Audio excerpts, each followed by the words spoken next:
आप सभी को मेरा सादर प्रणाम और मधुश्रावणी की ढेर सारी बधाइयाँ। आइए आज दूसरे दिन की मंगला गौरी की कथा मैथिली में सुनते हैं। श्रुतिकर नामक एकटा राजा छलथि जिनका संतान नहीं छल।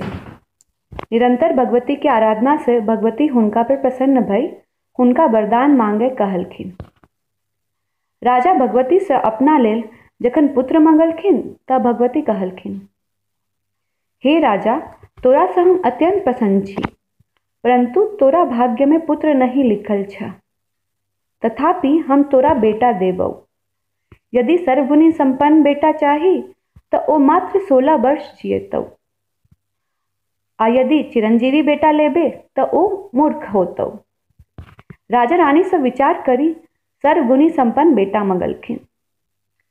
भगवती हुनका एकटा आम देलखिन, जेकरा सेवन से रानी के गर्भ रहले आ नियमित समय पर हुनका कोखी से एकटा सुंदर बालक के जन्म भेल, जाकर नाम चिरायु राखल गेल। भगवती कहला अनुसार चिरायु विलक्षण छलथि। देखते देखते 16 वर्ष नजदीक आबि गेल। राजा रानी चिंता में पड़ी गेल कि अपना आगू में बेटा के मृत्यु केना देखता। ते श्रुतिकर अपना पुत्र का अपना सार के बुलाए कहलखिन, जे जाबे चिरायु जीता हिनकर सुख सुविधा के ध्यान राखब, आ मरणोपरांत राजकुमार के योग्य सम्मान सहित मणिकर्णिका पर दाह संस्कार करी अहाँ घुरी आए। दुनू मामा भगिना काशी देश विदा भय गेला।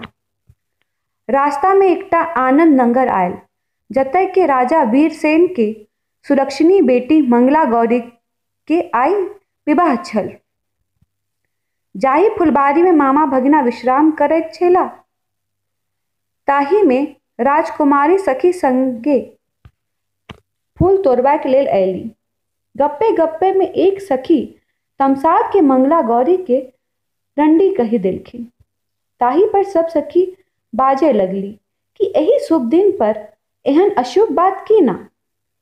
ताहि प्रति उत्तर में मंगला गौरी कहलखिन, दूर एकरा रंडी कहने से कि हम विधवा भय सकैत छी। हमरा कुल में आइ धरि कियो विधवा नहीं भेल अछि।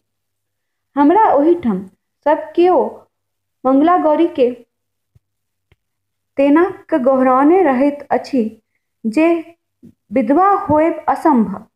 गौरी के एते सेवा हम सब करै छी। हमरा हाथ के अक्षर जाहि पर पड़त ओ यदि अल्पायु रहत तो चिरायु भय जायत। मामा मंगला गौरी के बात सुनै छला। ओ सोचलथि कि कहुना न कहुना मंगला गौरी से अपन भगिना के विवाह करल जाए। संयोगवश मंगला का विवाह बामिक देश के राजा द्रुत वर्मा का बेटा सुकेतु वर्मा से छल, जे परम कुरूप आ मूर्ख छल। बर के बाप काका सब विचारलत कि जो एहन कुरूप बर मड़वा पर जाए त कन्या पक्ष बर के घुरा देत, ते सुंदर बर के लय के मंडवा पर जायबाक चाही। आ विवाह के बाद ओकरा भगा के कोहबर में सुकेतु वर्मा के बसा देवनी। ताबत बरियाती के नजर चिरायु पर पड़ल। ओ सब हुनकर मामा लग अपन प्रस्ताव रखलखिन। मामा तो मने मने प्रसन्न भेला आ प्रस्ताव मानी बरियाती संगे विदा भेला। शुभ लगन में मंगला गौरी के विवाह मंगनी पर बर के संग भय गेल आ दुनू बर कनिया कोबर में सुतला। आइए राति चिरायु के 16 वर्ष पूरा भेलन।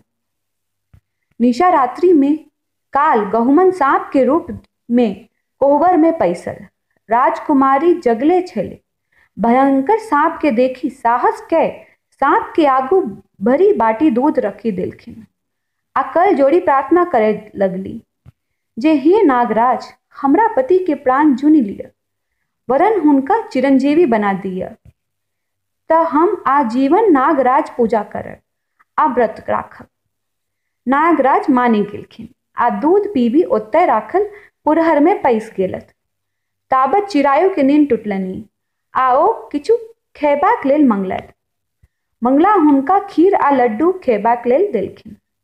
बर के हाथ धोबाक काल हुनकर हाथ से पंचरत्न अंगूठी खसी पड़लनि, जे कनिया अपना आंगुर में पहिर लेली।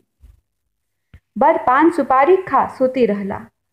बाद में जखन कनिया सांप बला पुरहर के फेंके गेली तो सांप के स्थान पर रत्नहार देखलखिन, जेकरा वो अपना गर्दनी में पहिर लेली। भोर भेला पर चिरायु अपना मामा संगे गाम छोड़ी विदा भय गेला आ सुकेतु कोहबर में प्रवेश कर लगला, परंतु मंगला हुनका मुंह पर रोकी लेलखिन। बरियाती सब हुज्जत कर लागल त मंगला बर सुकेतु से रात्रि में कोहबर बला खिस्सा पूछलखिन, जकर कोनो जवाब सुकेतु लग नहीं छलनि। आ पंचरत्न अंगूठी सेहो सुकेतु के आंगुर में नहीं अटल।